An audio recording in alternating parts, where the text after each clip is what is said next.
Good afternoon.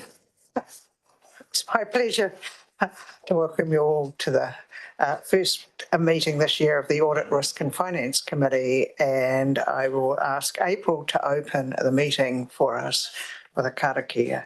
April.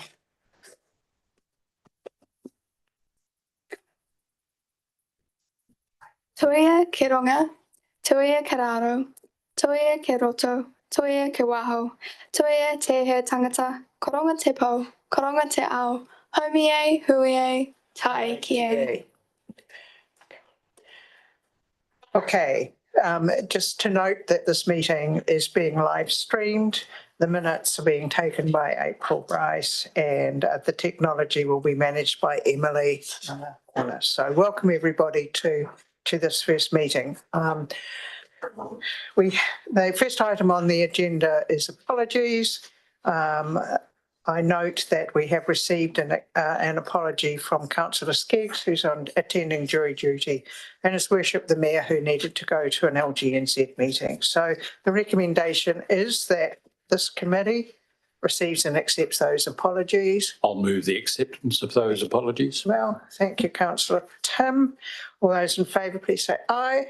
Aye. Aye. Carried. Thank you. The order of business is as in the paper, and I don't propose to make any changes to the order of business. And the first item on the agenda then, or for confirmation, is the interest register. Does any member of the committee have any conflicts in relation to the interest register? Nope. Thank you. All right. We now move to agenda item 4.1, the annual tax update. And I invite Kent.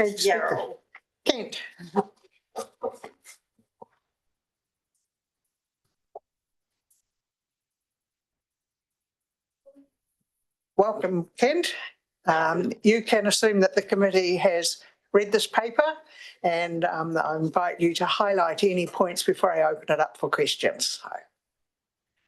It's pretty self-explanatory, I think, the report. Yeah. Okay, so the report's pretty self-explanatory. It's a overview of the tax activities over the prior year, and there is, I think, an important recommendation in there in relation to a review. Nikki, would you like to speak to that? Yes, so part of the having PwC as our tax advisors is that we undertake like a rolling review of different tax risks. We have not undertaken these for a couple of years, just with the change over in staff and things like that. So the intention is to get back on the wagon and get our biggest tax risk, which is GST. We'll get that reviewed reasonably soon, and the intent would be then we'd get back on a rolling program. And Kent and I have discussed that probably, payroll, PAYE will be next, and then FBT after that. So that's the plan. So Kent, my question to you is I'll come back to you, Councillor Mel, is a significant increase in GST output tax and a reduction in input tax is quite an interesting gap. Can you explain that? You're going to see increases in also input because rate increases and that type of thing. Right. And then last year the capital program was reduced. Right. Which is an increase. Which has an impact on the output tax. So that was the swing in those two areas. Right. The main drivers anyway. Okay. Councillor Mel, you had a question. Yes, thank you, Chair Catherine. Through you to Kent. Hi, Kent. Hello. Going back to what Officer Harrison was talking about there, the rolling, what do they call it? The rolling review. Yeah. Now, is that going to be continuous? Because there was a hiatus there for a number of years, as Nikki referenced. Is this a sort of a period of time, or is it going to be continuous from here on in? I'll have to refer to the tax policy, but I mean, I would assume there would be rolling. So you wouldn't obviously do them all in 1 year. Obviously this year we're going to look to do the GST. Next year will be the payroll, and the following year FBT. And then we'll look to the policy to see if we would then require to keep rolling that, or if it's what the timeframes are required to do that, because obviously there's cost involved. Yes, that was my next question, whether the cost, if it was continuous, would outweigh the benefit. But I'd say it is an IRD requirement to have these sort of rolling external reviews. We're currently in the process of getting it scoped from PwC for this year, and different options as to whether they do the full review or we complete the process and they do a peer review of our work. They're quite busy at the moment rolling out some seminars, so they haven't got back to us, but we're hoping to receive that next week. Yes. Okay, well, thanks for that. I have a couple of others. One was about, and I just can't find it quickly enough, but I'll just keep talking while I look for it, was to do with the marina and the effect that, I think it's in your report, that the request was that we should actually charge a margin for the borrowings that we have on behalf of the marina. Is that in your area? So that's the on lending from us. Yes, that's right. From LGFA and then pass that on. Yeah. I think the advice was around whether we need to have a margin. And what was the And we're not charging margin. You're not going to charge a margin? I don't believe so. Well, that's good news. Yeah. It is good news. We're keeping it as low cost as possible for the marina, because obviously it's relatively tight over that whole 10-year plan. So they've confirmed that it is appropriate for the council to charge a small margin. No, it's not mandatory to charge a margin. It is not mandatory, but it's not inappropriate. Yeah. For want of a better way, it's okay to do that. But we haven't decided to go with a margin. We've agreed on interest rates for the legacy debt, and then they are just going into fixed term, which is a 1-to-1 with any new debt that we're issuing from the LGFA. Okay. All right. Okay. Councillor Aaron. Thank you. Through the chair, the appendix, the annual tax update, makes several comments about meeting inland revenue's expectations on tax risk management. Now, I can imagine why that's obviously a good idea, but I wonder if you could tell us specifically from your perspective if it's a legislative requirement or it's just maintaining relationship, or what are the benefits and what's the importance to council of meeting those expectations? Off the top of my head, I'd need to go and refer to the legislation, so I don't know off the top of my head if it's a legal requirement. Sorry, Nikki. Yeah. So through the chair, just to confirm, so we adopted a tax risk governance framework. It is about giving the inland revenue surety and assurance, that we are managing those risks appropriately. It probably, is really, it's a mixture of relationship and compliance in terms of having this framework. And obviously, we're very careful to take appropriate advice on tax risks when we need to. Okay, thank you. I'm guessing that advice, if we follow it, thereby we'll be minimising our risks. Yes, that's the intent. So, we talk to our tax advisors regularly and undertake training when we can. So, it is about minimising tax risk, absolutely. Councillor Mel. Thank you, Chair Catherine. Kent, holding tax deductions from payments of directors' fees, who's that related to? Who are the directors that will impact? Our CCOs or I wasn't actually around when that advice was sought, so I wasn't involved in that process, sorry. Are you able to elaborate, Nikki? Don't worry, I can be advised of it when we next meet. Sure. Yeah, that's not world shattering. There's quite a number of interesting points here. That's all. Yeah, we can go back to it. Yeah, of course. Yeah, fine. Yep. Okay. Yeah, Chair Catherine, my question relating to the rolling review has been answered, but can I suggest, given the strength of PwC's recommendation, that we do have a note in the minute about the assurances that Nikki has given us? Right. Okay. So can we please note that in the minutes? Thank you. Councillor Tim? Well, Chair, you might be a bit simplistic from me, but just trying to get my head round the increase in GST paid compared to what's coming in for last year. And that's saying that it's largely because of our revenues increased rather than our spending. But then I see it says it's due to the connection with extreme weather events. So I'm just trying to understand. So we've spent a lot in a short time on going on the weather event. How's that? I'm just trying to get my head around that. How's that increase our GST payments? Yeah, when it's expenses. So with the last year was the first edition of the weather event increase in tax, or that $330 that was on our rating. Yep. So that was our additional income, which was directly related to the weather event. In terms of the actual expenditure that was being spent for the weather event, that's tailed off last year. Oh, so what's saying is, even though we've spent a lot on fixing things, which you'd think there'd be some income from your expenditure, the fact that we've been bringing in more in regards to money coming on the rates at $300 is greater than what we've been going out. Is that what you're saying?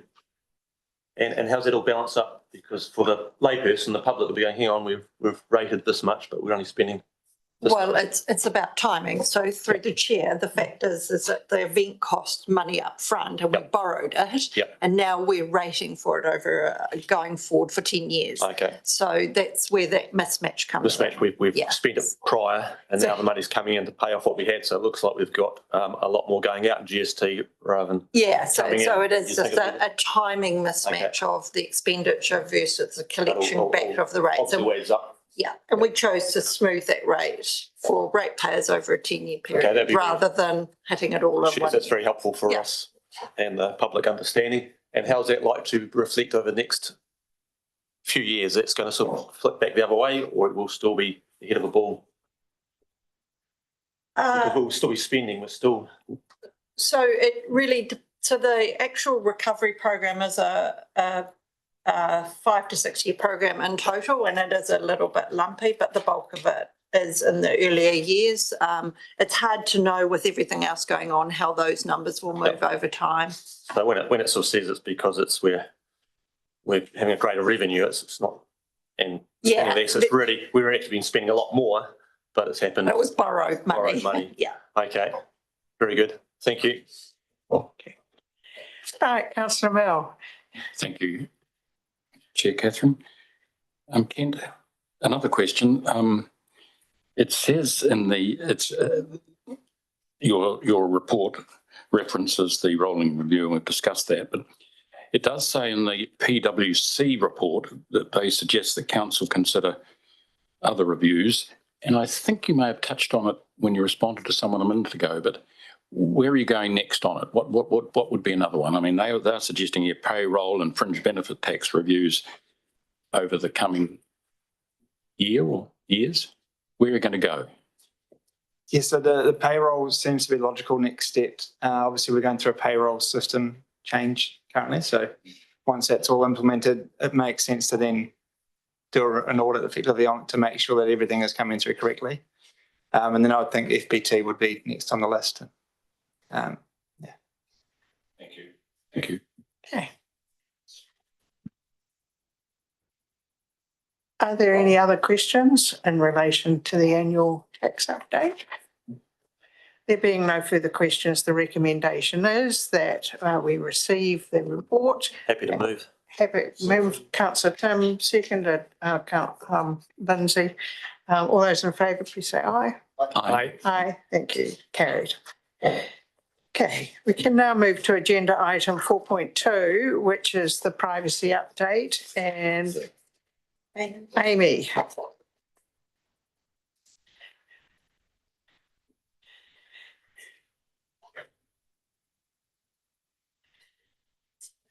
So it's a very simple report. Okay, have you got anything you want to add for us? Nothing to add, but happy to take any questions.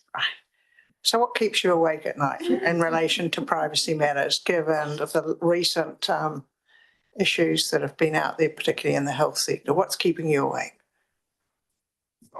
That's a good question. That's a big question. I would say the things that I'm thinking about a lot are to do with personal information as it relates to AI use would be one thing I'm thinking about quite a lot. Security of our information, and also the data and digital strategy work that's happening at the moment actually to try and ensure we're in a pretty strong place when it comes to protecting personal information and all of our information actually. So those are probably the main things on my radar at the moment from a privacy perspective. So in your position then, just following on, how do you actually ensure that your concerns are being addressed by your fellow workers? So by advocating for good privacy understanding, we do quite a lot of work at the moment with new business cases or projects people are running where we invite ourselves in early to have conversations about what we collect, why we collect it, how we can collect less of it, what we do when we're finished using it and so forth, all those privacy basics. And I think we sort of talk about the idea that good privacy is a part of good information management generally. So the two are really related. So again, that strategy work will really strengthen our position by giving us some governance, some structure around how we manage our information in a really secure way. Okay, all right. Okay, so that answers my question, but Councillor Mel. Yes. Hello, Amy. Welcome. I'm just wondering whether this is a growing piece of work. I say that because in your first line or two of your presentation, you reference AI and the tools are increasingly resulting in increased demand for privacy impact assessments to assess how personal information is collected and issued. Is that telling us around this table that this is a growing area, this privacy area? So certainly AI is changing the game. So that's definitely true. The reason that the work, the PIA work, the privacy impact assessment work is increasing is that our policy actually requires us to do some assessment work around personal information when we have a new project. And many of the tools we're using increasingly have an AI component. You'll know many of them already. Sometimes it's a small component, sometimes it's more significant. So the conversations, to refer back to your question about security, where are the servers kept, and what safeguards do we have? What safeguards do the other party have around our information? These are the questions we're having, and the work is growing, which tells me there's some good stuff happening. Really, when we're adopting these new tools, we've been quite cautious in our approach and trying to be sensible in what we take on board. Well, that's good. You're confident in the direction you're going. Looking at, can I have a second one, just? Please. Please. Privacy Act requests. I look through there and then you get to about number 11. It says that, that there were, what was that, 4 complaints and 4 complaints on compliance matters there. And then 3 were, I think it says here somewhere, that 3 were satisfied. So how many are there really did you have, and privacy requests have you had in this period? Will you take away? I couldn't quite hear you. Could you repeat that, please? Sorry, how many Privacy Act requests have you had in this period? You say 2 and a 4 and you take away 3. Is it a small number? Sorry, I understand. So the 2 privacy requests are requests for information. Someone's come to us wanting their information. So 2 discrete requests. The compliance matters referenced below would be more when an issue's been flagged and we've looked into what that might be. So was it a breach? Was it not a breach? That kind of thing. So sort of 2 slightly different areas. Yes.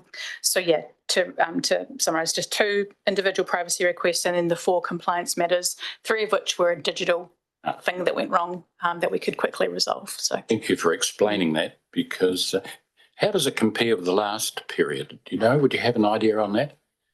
I don't want to put you on the spot. I mean, no, I'd say slightly down actually, fewer than the last time we were here. So good.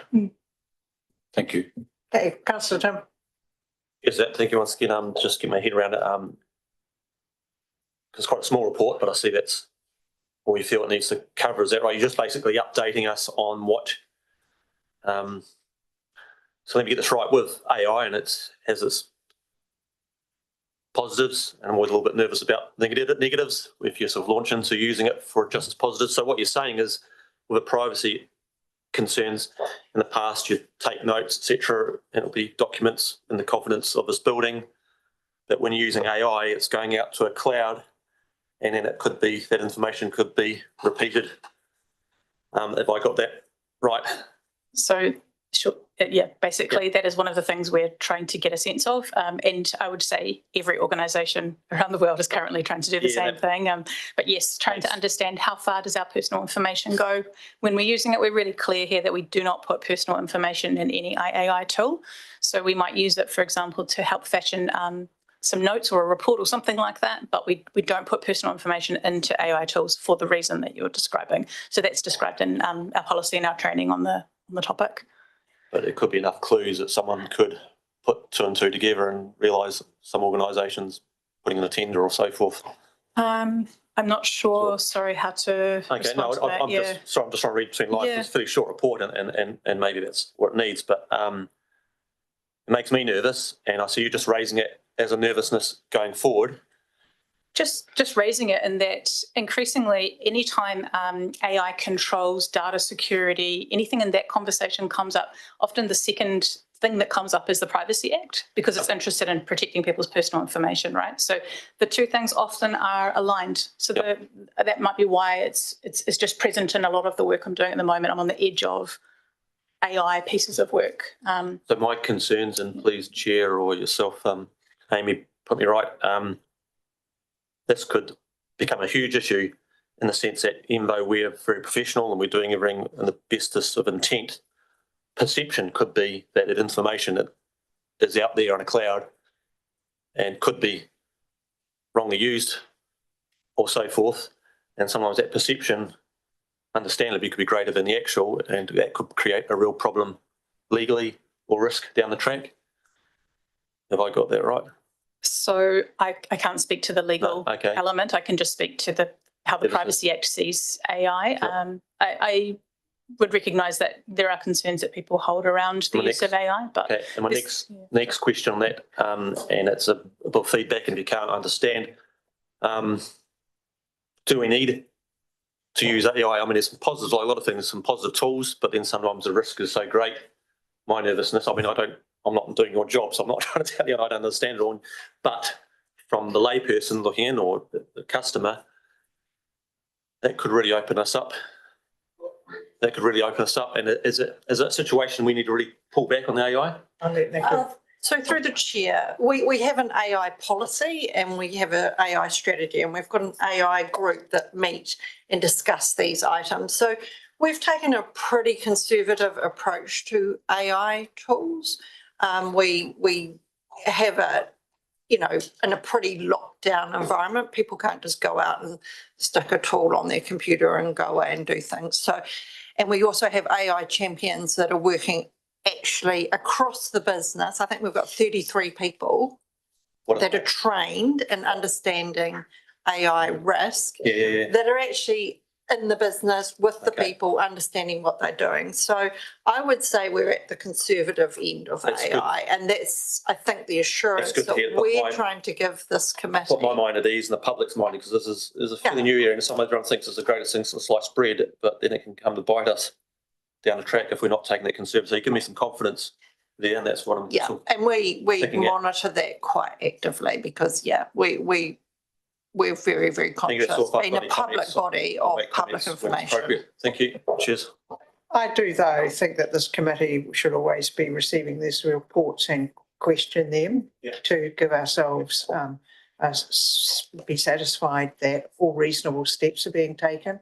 I mean, it's a fast changing world. I don't know an organisation I'm involved in that isn't concerned about what AI might mean in the future, and in particular in relation to privacy. I'll just point out that it's a very brief report, and brief reports are great, but I've had to really pick my way through to understand what the risk, and maybe it's just a bit of my insight, but it could be very overlooked if we don't. No, fine. I totally agree with you, Madam Chair. I think we do need to take a watching brief over it. Sure. Absolutely. And we can report each meeting. Yes. And I think, it's incumbent upon you to be open about the issues, because we need to know. I have no hesitation. All right. Are there any other questions? There being no further questions, the recommendation is that we receive it. Moved councillor Mel, seconded councillor Dim. All those in favour, please say aye. Aye. Carried. Thank you. We now move on to your report, Chris, half-year internal audit report.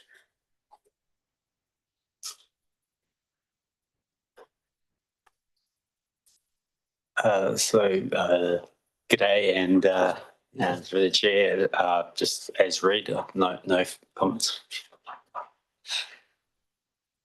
Okay, so I'm going to open up. What's your biggest concern in relation to the internal audits that you've completed in the last 6 months?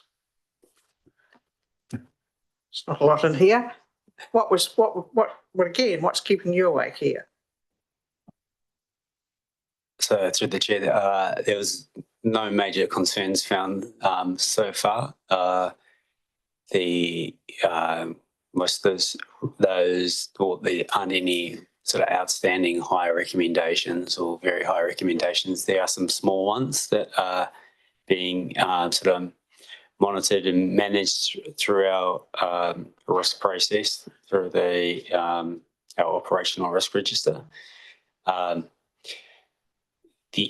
At this stage, there's nothing that's got me too low. Right. All right. Okay. Councillor Mel? Thank you, Chair Catherine. Hi, Chris. How are you?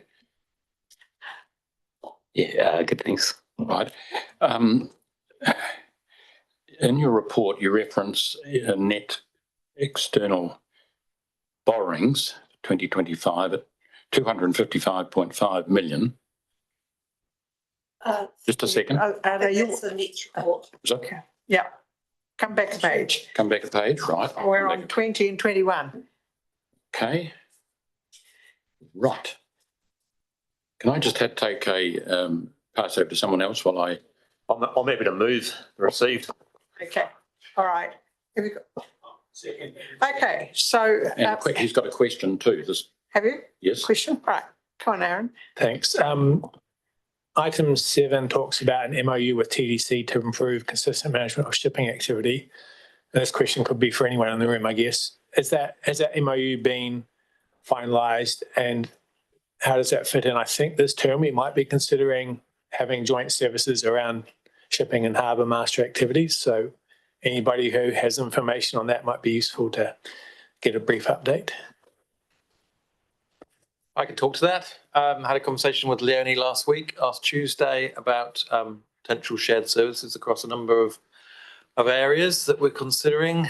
Certainly the Harbour Master is up there as a potential for, look, I'm on record as being clear that we should have a single Harbour Master service across the region. We've got 2 different sets of bylaws. We've got different rules for life jackets. It's crazy. We should bring it together, in my strong opinion. Pushing Tasman to consider it. They're open to considering it, but it's not at the top of their list at the moment. So I'm trying to push them to get there, but haven't yet got it over the line. Yes. And just to follow up, if I may, the MOU that's mentioned in the report, has that been completed, or is that future work?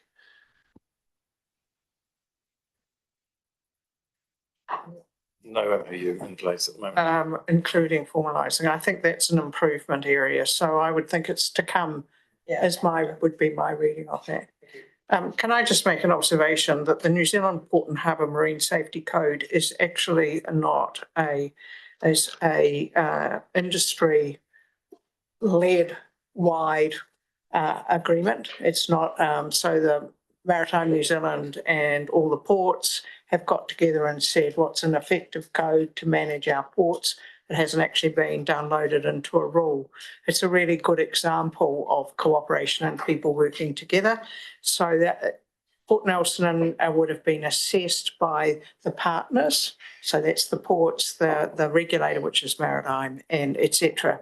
So it's a really good example, and I can only just reinforce, if you can simplify the bylaws, I mean, people go between Tasman and, you know, where does Tasman's marine area end and when does Nelson start? And how do you flick from one to the other? It just doesn't make any sense, but that's just an observation from Have you me. not seen and the I white agree with line you. in the sea? I've missed it. I've missed it as I'm out there. I'm really sorry. But I would say to the Audit and Risk Finance Committee that actually from a port harbour and safety perspective, we have lifted our game in the last 4 years exceptionally well, I have to say. And have had some really strong feedback. It used to be an area of concern, but I know a little bit about this. Yeah. And I'm really, and it is an area that we should take exceptionally seriously from elected members to senior staff. And I think we're in good space. Okay. Lindsay. Yeah, thanks, Madam Chair. Chris, you indicate on page 20 that you're yet to define the two ad hoc audit topics. Have you got any insights or thoughts as to what they might be? And might one of them pick up the conversation we recently had about AI and the organisation's state of maturity to adopt and assess the risks associated with it? Question mark? So through the chair, quietly, I'm hoping I can actually drop one of those topics because I've picked up some other work. And then in terms of the other topic, I haven't really looked at it too much. And actually, I need to start planning for next year as well. So as I go through that process, there may be some things that pop out. In terms of the AI maturity, I think the organisation is fairly mature in terms of there's an existing policy and some expected practices, but in terms of how best to use that, there's within the organisation there's been some internal training and whatnot. So without looking in it too deeply, I would say that we're actually in a fairly good place. I think this morning someone called me and they said, "Oh, it's very nice that it recognised my name from the phone number." So I think, I'm not sure if that's AI or what algorithm that is, but people are noticing changes. I have a further question. I guess I've written down here, why do you need an internal audit if you're struggling to actually complete the functions? And what is the role of the external auditor? And I don't want that answered right now, but I think it's a really, really important question for you. Is this adding the value that you would expect it to add in the organisation? Is it looking at the right things? And if not, how do you actually work with your new auditors, EY, who will have a different perspective as to how you can ensure that any audit function is focused, timely, looking at the right things and giving you feedback that's actually useful and of assistance to you, as opposed to a report like this. Look, I don't know, and I don't want an answer right now, but I do think it is something that you might like to really think about. Is it focused and tight, and is it doing what you want it to do? And I'll leave you with that. I don't know. Fair challenge, Madam Chair. Fair challenge. That's a challenge. Okay, all right. Well, I think it's not for now. And I think as part of you looking at your organisation, it is, what's this function trying to achieve? What is it doing its job? And do we need to modify or change it in a way that actually gives us better value for money? And you know, this is about giving elected members confidence. It's giving the chief executive confidence. And if there's something that, you know, and I'll be honest, I'll go on the record and say I'm really pleased that we've got a new partner in our auditor in EY. Yes. Looking forward to working with them over the next 3 years. And I don't see audits as threats. I see them as an opportunity to give me confidence in my staff and what we're doing. And we will always learn something from an audit, and we should also always learn something from internal audits. And so, look, I take your challenge. It's a good prompt, and I think that elected members should also say, are they getting from this what they need? Yeah. Okay, that's nothing to do with you, Chris. It's about saying what's best for the organisation. So we have now in front of us a recommendation that we receive the report. Councillor Mel. Thank you. Yes, we've all noted that. Tim, it's been moved, but it hasn't been put yet. Sorry. Thank you, Chair. Catherine. Oh, that's right. Sorry. That's all right. Oh, yes. She's got a good memory. It's like an elephant, never forgets. Chris, on page 23, item 8. No, that's the next report. That's Oh, no. Oh, risk surely report. not. This is to do with the half-yearly report? Half-year risk report. We're back on the half-year internal audit report. Oh, yeah. Oh, Yes, right. can we it's been move on moved. quickly? I've got. Seconded. Is it seconded? Comment? Comment, yeah. But I thank you once again for the report. The snapper and the Kawa have ignored the borderline between Tasman and Nelson when it comes to Waimea Estuary. Maybe we should as well, and maybe we should do away with the passport and currency when we cross that line. I agree. Been moved. Councillor seconded, Aaron.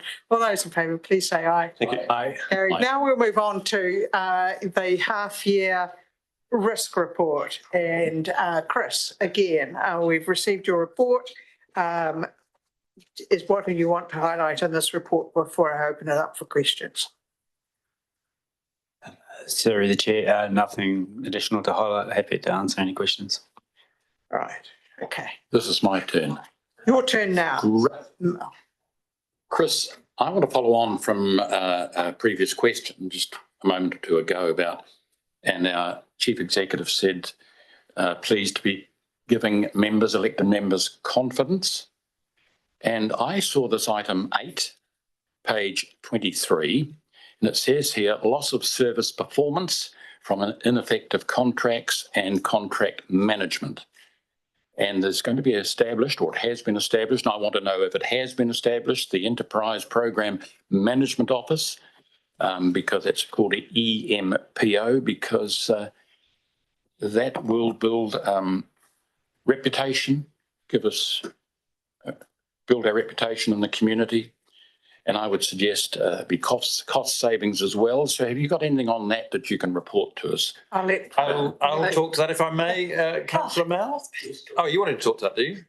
No, I'm gonna steal this one because it's me that 2.5 years ago said we are going to do this, and it's really important. Look, Well, I am on Nicky's side, so I don't know quite how to go here. Michael Delator, Michael Delator is our EPMO lead, and he's hit the ground running. He's providing me with some exceptionally good reports, and the not too distant future is going to be providing you as elected members with some exceptionally good reports. He's going to add massive detail to our thinking around the LTP, the way we manage projects and programs, the way we have value for money in this organisation, gives me oversight of contracts. It's going to be a game changer for this organisation. Michael is a person of one at the moment, effectively, although he's working with a couple of other people.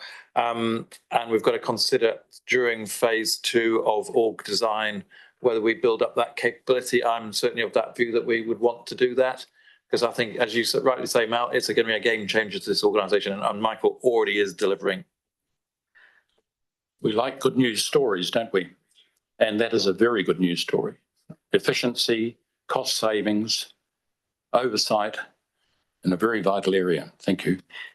Okay, so the summary of the risks is on pages 22 and 23, and then we have the detailed analysis of the risks that are related to that.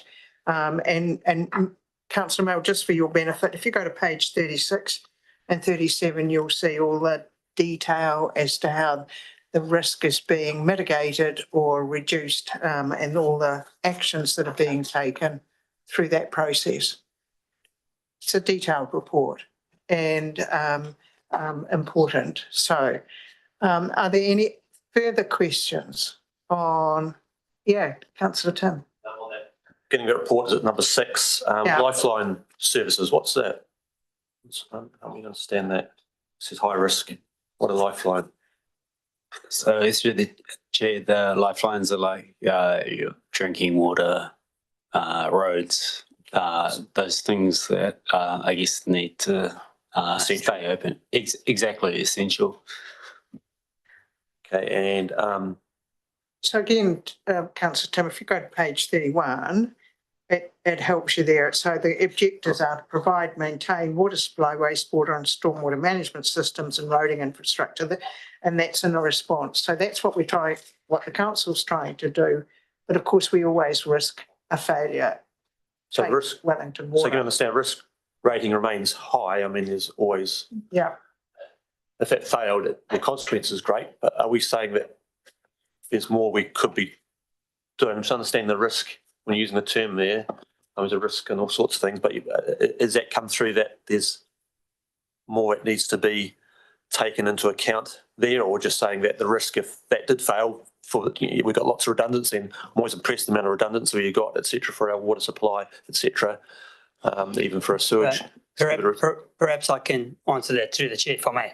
So, look, the life science service failure is one of the key risks of council. It's one of the basic bread and butter. It's our bread and butter. It's a basic core function in terms of what we do. So we have to evaluate the consequence of a particular risk. So, for example, in a flooding event, similar to what we had in August 2022, when the Maitai Valley was flooded and we ended up evacuating 1,000 people, the risk of potential damage to property and or life was particularly high. We didn't have any fatalities in that event, but there is still a high risk. As well as a consequence, we are getting more rainfall events, but we are looking after our assets in terms of our asset management plans, our renewal programs. We've secured money from RIF to upgrade a whole range of stormwater assets, $9 million worth. We're upgrading our services in Bridge Street. So this is a continual improvement. We just need to be aware that the consequences of a risk on a specific hazard can potentially still remain high. Yep, so I'm just trying to, so it doesn't look like it is a red flag, or if it is a red flag, I mean, there's the consequence is always going to be high for something that's very unlikely. And we could have our water supply redundancy fourfold rather than twofold and still be a high risk. So through the chair, this isn't just about water treatment. So if you look at water treatment, we're a green, we're a low risk. But if you look at slips and flooding, there's still potential for high. But those come under Lifeline. You're still they do. I mean, and Lifelines, civil defence also has lifelines. It's not just our assets; it's communications, cell phones, electricity. Yes, port. The port has its own lifelines, for example. Thank you. So, yep. Thank you, Lindsay. Yeah, thanks, Madam Chair. I just want to perhaps speak to the quality of the report and the organisation's treatment of risks. My observation would be that it is best practice, that the risks that the organisation has identified are relevant, that the organisation has, I guess, correctly described where treatment of a risk is within their resources, has flagged what is not, and has talked about acceptable risk and consequence. So I'm really comfortable with the overall approach and the detail that we've been given within each of the risk topics. Thank you. That's good feedback. Thank you. Councillor Aaron. Thanks, Chair Catherine. I just wonder, like with each of the sort of risk areas that are covered, there are some consequences. So, for example, when we're looking at reputation damage and loss of public trust in the organisation, a consequence is national level negative comment and reaction to council decisions or actions. What is that a consequence of? Or is that a factor that might be increased risk of lack of public trust in the organisation? That's on page 47, by the way.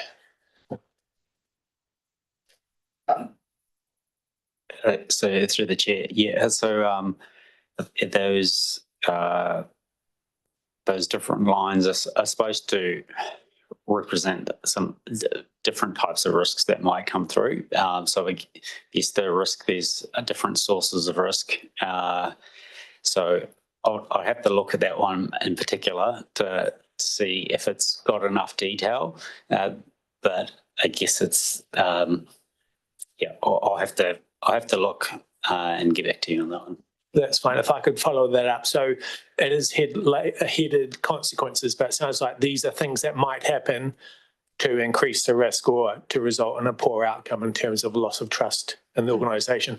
And just focusing on that one, I do wonder if we are, or where in this risk analysis we consider, I know earlier on there was risk around relationship with central government, and this one, number 9, reputational damage and loss of public trust. And the risk of national level negative comment is given as, or the likelihood is unlikely. And yet in recent years, we've seen numerous comments by senior ministers about the sector in general, local government saying it's wasteful, spending money on vanity projects, not responsible, so on and so on. So are we, and those talking points are repeated by non-government ministers. So I just wonder if this captures that kind of risk of loss of trust in the organisation from actual statements rather than legislative requirements and so on, comments or criticisms from the government towards councils. So through the chair, to some extent, the general comments around councils is not so relevant for Nelson City Council to some extent. But I guess in your example would be something similar to like where the government has lost trust in a particular council and, looks to, replace the councillors, for instance. That type of thing would, I guess, any risks that could happen that would be captured under this type of the theme, and so anything that's emerging would capture it under this. But so it is a little bit of a nebulous type of risk, and I guess it's more of a theme, and anything that's sort of relevant we try to capture under this area. Yeah, I appreciate that. I guess as an elected member, getting feedback and seeing commentary that reflects commentary from senior government ministers. For example, we post-COVID had a high inflation environment, especially for the inflation of the kind of services that council provides.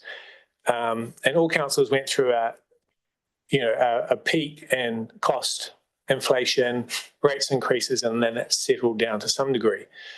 And that's been framed as councils being irresponsible by some parties, of course. So in order to, for example, suggest the rates cap is needed, so there are political motivations behind the way at the national level some people are framing council performance. So I just hope we do capture that in our risk analysis, because as an elected member, I have people saying, you are wasteful, you're not thinking of ratepayers and so on, when I know we are. And that kind of framing, I think, is coming from outside the organisation. So it concerns me that we do capture that and try and minimise that risk and have discussions with those people who are making such comments, which I would consider are somewhat unfair and mischaracterising the situation. I have a couple of other questions, sure, if I may.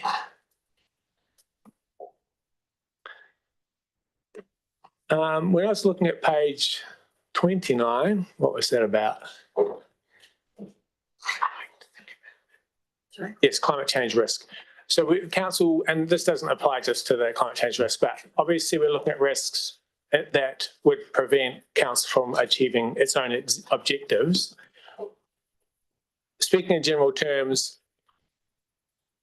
do we consider the risk simply that elected members don't make genuine efforts to achieve a certain objective in a given time period, or is that considered outside this risk matrix because it's political decisions, they can change their mind and so on?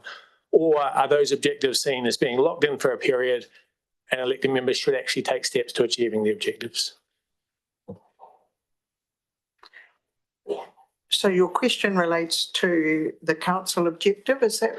Yes, all these risks are related to specific objectives. Yeah. So I just wonder, and most of the uncertain events and so on are outside of the council. I wonder if this risk assessment considers internal risks, i.e. that we have these objectives we say we want to do, but then we just don't deliver them. Or is the risk is this analysis just focusing on external risks? your question. Through the chair, I think there is a climate change plan and it's been agreed. And so if the decision from council is to change our objectives and not to deliver that, then that still has met the new objective. But insofar as council's still looking to achieve that objective, but for whatever reason it's not happening because of some reasons within the business, then that would be flagged up in this area. But yeah, ultimately the risk aligns to what the objective that we're trying to achieve and whether we'll make it or not.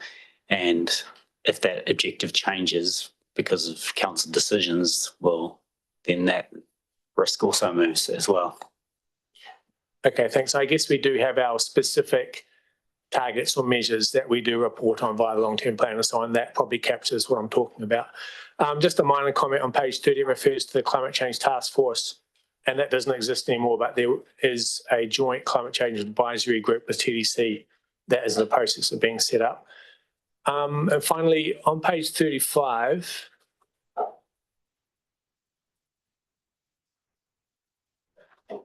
around, especially, I guess I'm looking at stress in the workplace, and it considers violence and offensive behaviour by council, customers and members of the public, which is all good. Where do we capture similar behaviours that could lead to workplace stress from other council colleagues or even elected members? Are they considered in this somewhere? Or does this particular one need to be expanded to consider offensive behaviour by colleagues or even elected members? So through the chair, probably the best is to wait for the health and safety and the public excluded for that particular question, because there's some nuances around what's considered a workplace and when that's for a councillor and what those processes are. So the health and safety officer will probably best be able to answer that particular aspect. This largely refers to that health and safety report, and it is sort of the bounds are around that workplace. So you say we can consider this further in confidential session? Yes, your question would be better answered by the health and safety officer who's looked at where the workplace starts and ends in terms of for elected members, and he'll be able to bring out the nuance of your question. Understood. Yeah. Thank you. Okay. Are there any other questions in relation to the half-year risk report? There being no further questions, moved Lindsay, seconded Councillor Mel. All those in favour? Aye. Carried. Thank you. Thanks, Chris. We now move on to the quarterly finance report to 31st of December 2025.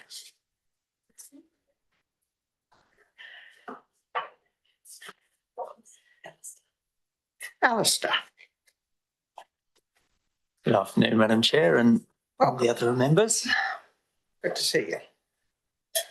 Right. Well, reads well. Okay, so you may have some highlights. I'll start with a comment about an error on page 55 on your side. Point 17 mentions the net debt figure for council at 255.5 million, when in fact it should be 239 million. At the time of drafting of the report, we hadn't factored in the change that came through with the Marina restructure. And so where we had some legacy debt there of about 16 million, that ends up reducing our net debt when that shifts out of the council's control. Thank you. Okay. Aside from that, I could get into detail around profit and loss if you like, but I don't want to rabbit trail, so perhaps I'll just leave the report as read and I'm happy to answer questions as they come up.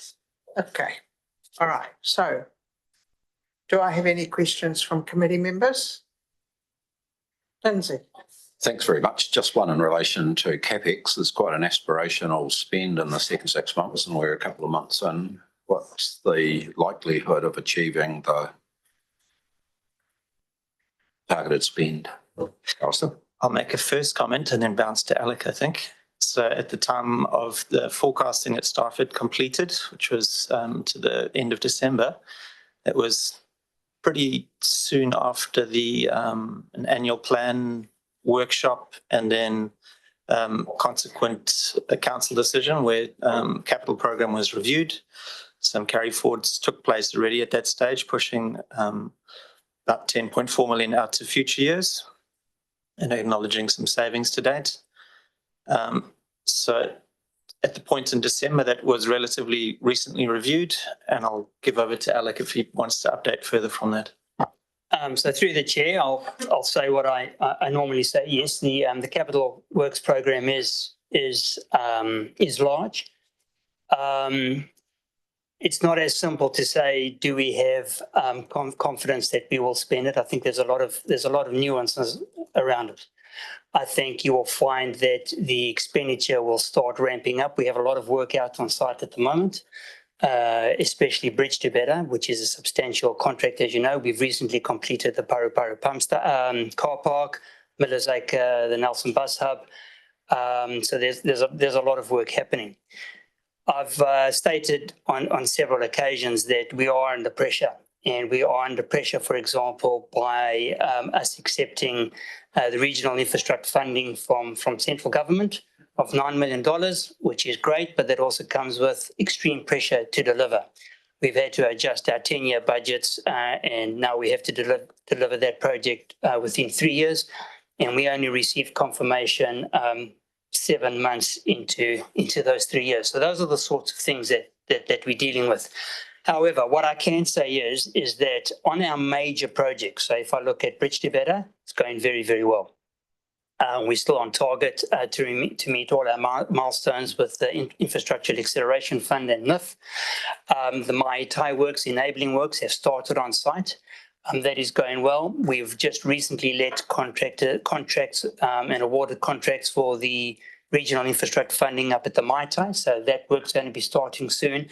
So you will see it ramped up, but I'm not going to sit here in front of you and say that we're going to spend 100% of that because we've never achieved it. But it is a big spend, and I think we'll be well up there in terms of the volume that we have to deliver. But it is a challenging environment. Make no mistake. If you had to ask me what keeps me awake, it's not this. I'm more worried about people having potable water and a whole lot of other things, and I sleep comfortably on that. I do always think about delivery of the capital works program, and there is never a day where something goes smoothly. We live in a dynamic, changing world, and that is what it is. But we rise to the challenges, but it will be tough. Thank you, Alec. Thanks, Madam Chair.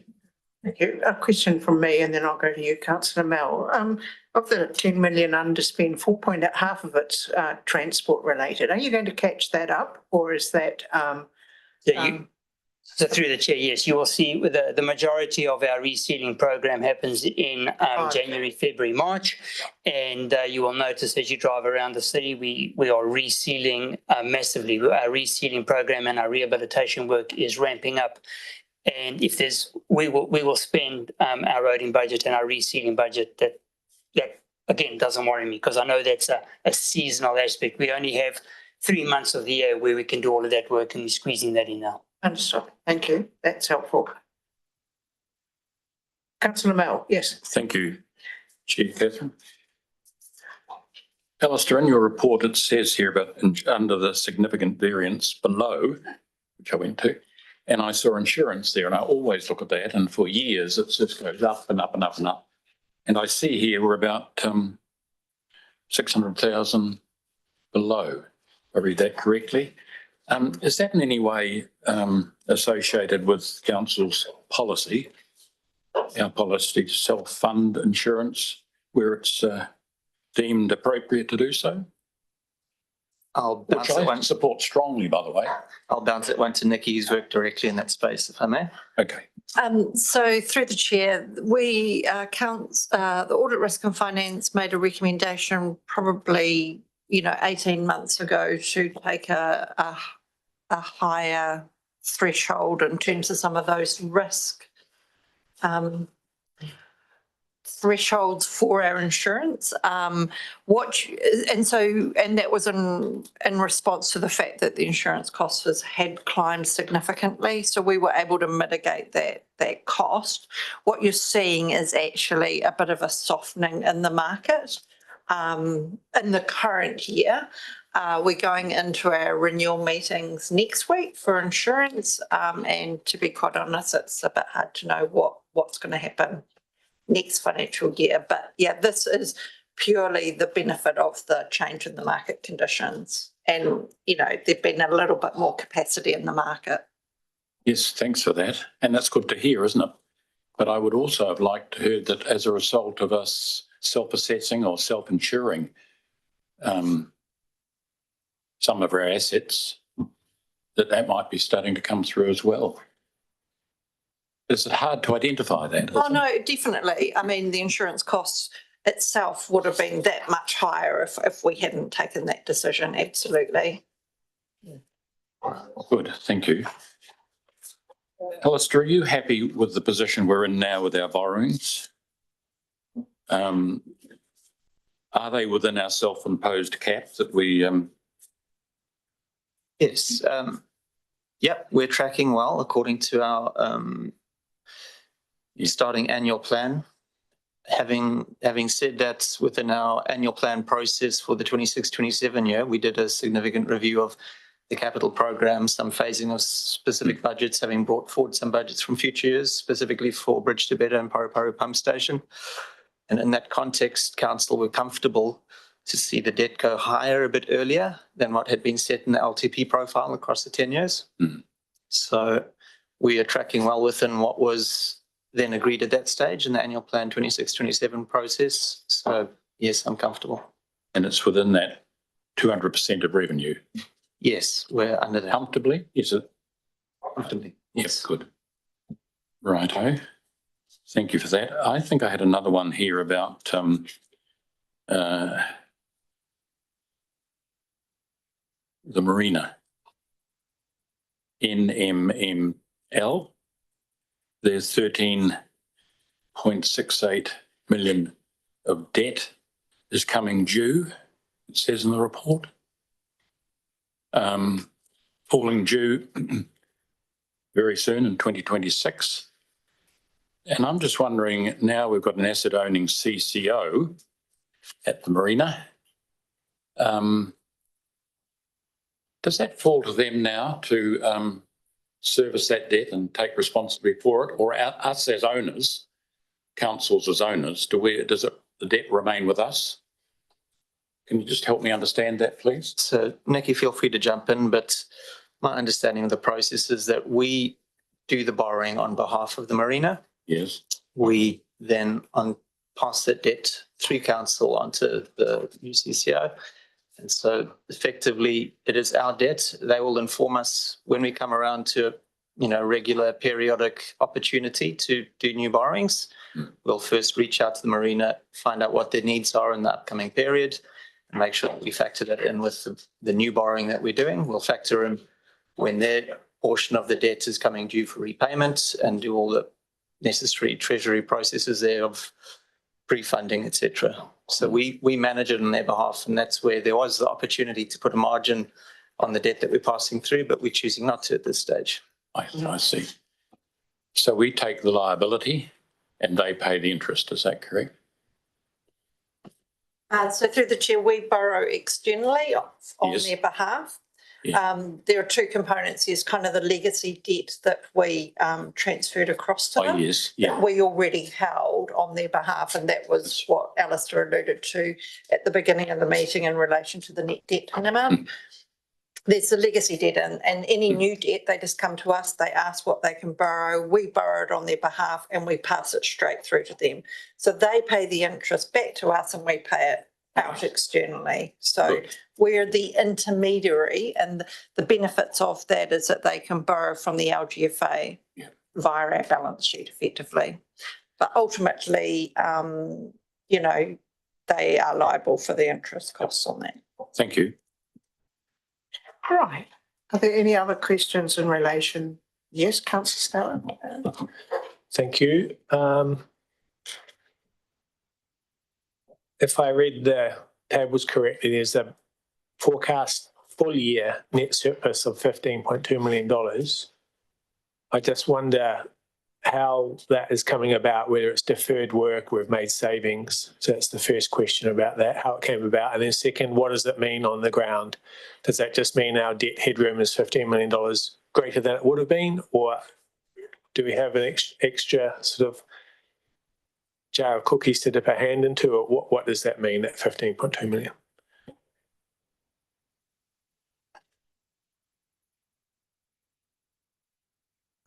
Fantastic question.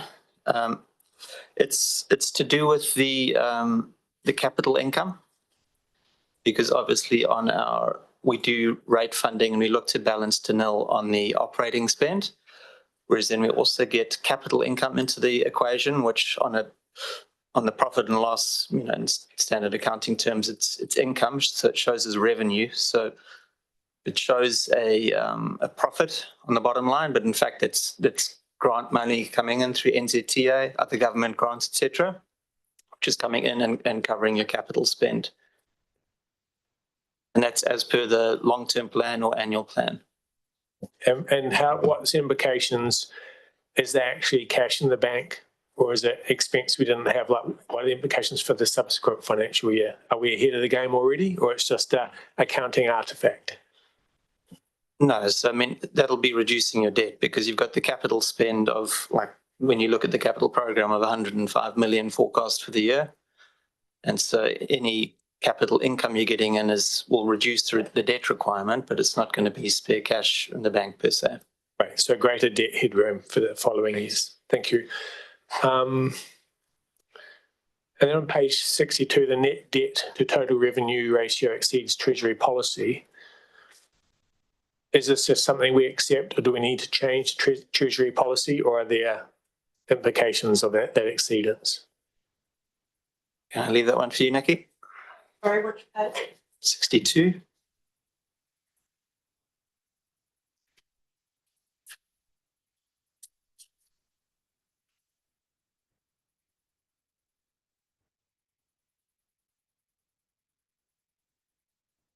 Sorry, I'm just trying to see where you're talking about. Yeah, so perhaps bottom left, net debt to total revenue by year by 2028, the red bars are slightly above the black dashed line, which I take to be the Treasury policy. Through the chair, I'll just need to check that, but there is no intention to be exceeding the Treasury policy limit of 200. So I'm not quite sure what that one's showing us. I suspect, yeah, there could be just an issue with the marina numbers in there. Sorry, that another dynamic which is mentioned in the wording in the report is that the net debt showing from these PwC graphs is not including the borrower notes as well.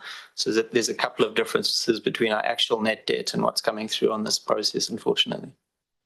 Okay, so we'll have a follow-up on that in some way at a later time, just an email. Yes, we'll confirm. I mean, we aren't exceeding our net debt measurement. It's just, I think because the fact is we're borrowing on behalf of the marina, so it's probably just grossing up the debt because we manage that debt for them. So we will get that correct. That out. Yeah. I think the discrepancy needs to be sorted. Yeah, so I think it's, like Nikki says, it's a result of the marina debt changing, and we'll have to get that reworked in these graphs that are coming through for you. Okay, thank you. And just a couple more quick questions, if I might. East West Cycleway, the wording is construction planned for July 27. So I just wonder if that's planning to start construction in July 27 or finish construction, and whatever one it is this consistent with the schedule in the 2024 LTP?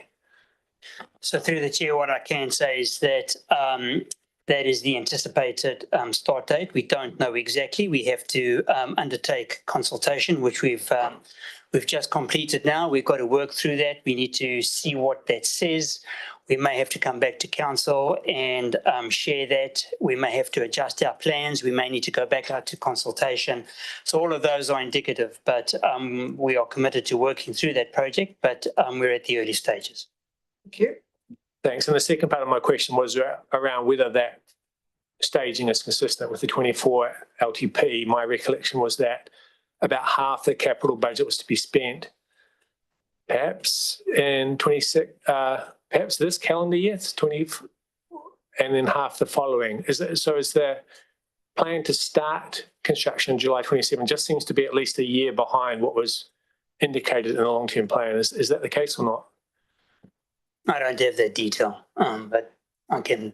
I wonder if that could be followed up, because it's quite useful. This is a project that has been, you know, there's fairly strong feelings in the community about having safe cycling for kids to their schools, and a lot of frustration. Some people have been asking for a decade or more, and it was almost delivered a few years ago. And it's just a project that I would like the community to know that there is a firm plan, a timeline, and if it's continues to being delayed, I think that it would be good to come to the governance table just to look at that. Okay. Make a note of that. Thank you. Okay. Oh, just one more finally. Go for it. On page 65,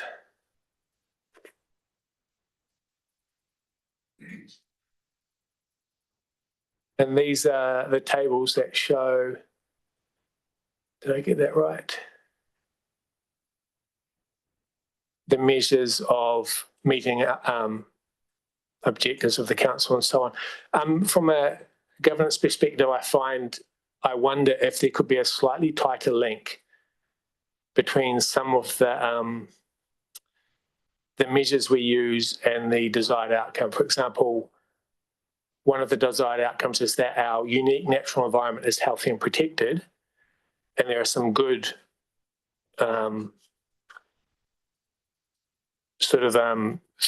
metrics that are linked to that, but one of the metrics is that resource consents, the percentage of resource consents that are being processed in time. Now that's important, but I see that as more as like operational efficiency of the organisation. It's a bit of a stretch. I know resource consents, if they're processed well and appropriate, they will protect the natural environment, but I just wonder in a general sense if there could be just a bit of a tighter link between the metrics that are used to measure whether we're meeting our objectives, because some of them to me don't quite give me the information I want as being in the governance space. It's just a general comment, doesn't need to be. Yeah. Right. Are there any other questions on the quarterly finance report to 31st of December? Right. So moved, Councillor Mel, seconded, Councillor Aaron. All those in favour, please say aye. Aye. Aye. Carried. We've received that report. Thank you. We now move on to the letter from Audit New Zealand.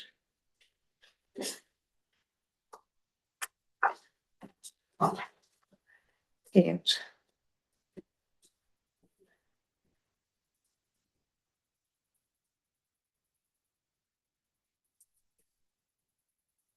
what would you like to tell us about this?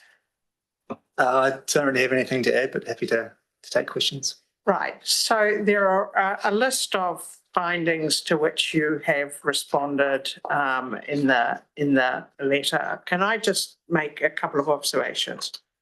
The first one is revaluation and fair value assessment of property, plant and equipment is a problem and an issue for every public sector organisation, and you should try valuing New Zealand's roads. Just let me tell you, that's a really interesting conversation that is held every year with the auditors. So getting that right, and the accounting requirement for precision when it's not an exact science always fascinates me. But anyway, so that was that's just a general observation, all right.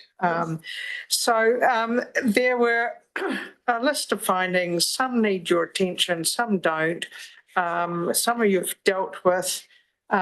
What's the process to keep the committee updated as you close these out, Nikki or Brent? So these are recorded in the same place that the internal audit Right. findings are kept, and we Right. keep on top of making sure that they are actually closed out. We have provided, and obviously if there, as you can see, there are some findings from previous years that are still need to be closed out. And we will be passing this across to our new auditors to take forward as part of their audit processes. I mean, I note on page 82 of 98 that the matter that requires attention is the quality supporting service performance information. At a recent meeting I was at, the Office of the Auditor General advised that the Select Committee is reviewing the provision and the requirements relating to the provision of statements of service performance. Given that they've been out in the public domain now for some 35 years, and there has not been, to my knowledge, any organisation who's actually been able to grip this up and actually provide sensible measures that are measurable, that are then auditable, and that actually are meaningful. So I note that the council has something like 70 performance measures. I know I've raised it before. That for me is far too many. Some of them you're required to do by law, and the auditor has already said that you can't measure them. So, you know, there's a whole area around there that I find extremely frustrating. Must be frustrating for you, but as a governor, it's equally frustrating. And Aaron, you've raised some points around performance measures. But if I put you on the spot and said, tell me what performance measure you want, you'd probably go, oh, I don't know. So I'm just saying to this committee, you can't lose sight of it, but there is a lot of change out there around the amount of time spent on them. Are they meaningful? Do people make decisions as a result of them, etc.? So I note that, but I would be interested in getting your feedback as you set your performance measures going forward in the annual plan, because it is a real challenge for all public sector bodies, central government and local government, and I just note that. So Kent, I'm kind of on your side here, maybe not supposed to be, but I am concerned that that comes through like that. And with your new auditors, I think you should realistically sit down and have a look at your performance measures and work through them and see what is actually working and what isn't. So that's just an observation. So that's my feedback on the audit report for what it's worth. It doesn't help you really very much, but I now open it up. Councillor Mel, do you have any comments? No. Okay. Anybody else? No. Sorry, just a quick one, Madam Chair. I've got a slight difference of view about one matter, just relatively minor, and it relates to elected members' disclosure of their interests. It's a really challenging area, and the auditor has flagged it again. Right. The management comment is that the onus is on an elected member to manage their interests. My view is that the onus is on the elected member to disclose their interests, and management does have an accountability to assist the elected member to manage them, because the executive kind of knows when an issue is coming forward that would have the potential to create the conflict in the interest that's disclosed. So other than sharing my thought, there's nothing more that I want to say on the matter. Yeah. Thank you. Councillor Aaron? Yeah, no, following up, I can say as elected members, we do get assistance from management and Maker Office and so on. So although it might say the onus is on us, I guess that's the ultimate state. Ultimately it is, but we do get good assistance too regarding the deadlines coming up and how we might present the information and so on. That's helpful. Thank you for that. Yeah, thank you. And on that same point, just how I read the table on that one at the bottom of page 94.7, the date assigned to it is 22-23, and it says there were 2 undisclosed interests. Are those interests from 22-23 and we're continuing to watch since then? Or is it first flagged in 22-23 and in the most recent year there were 2 undisclosed interests? So in which case the problems would be ongoing. I'm just wondering which it is. When did the undisclosed interests be identified, 22-23 or more recently? Well, I've just come into the fray in the last couple of years, so this was already on the list as I arrived, but there were 2 issues this year, which was just around timing. There was an interest disclosed in a timely manner. It was just in between the sort of 30th of June and about the 3rd of July. And we grabbed a copy of the register as at the 30th of June. And the reality is that we should have gone back through and reviewed all of the different charities registers and all that sort of a thing, and we probably would have caught that, and we've built that into the process going forward.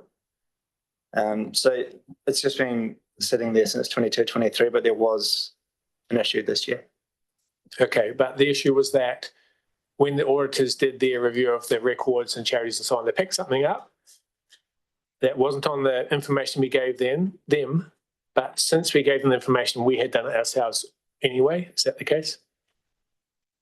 Yeah, so we did have a current register. It's just that the one that we'd picked up and passed on to audit team wasn't the most current version. Understood. Thank you.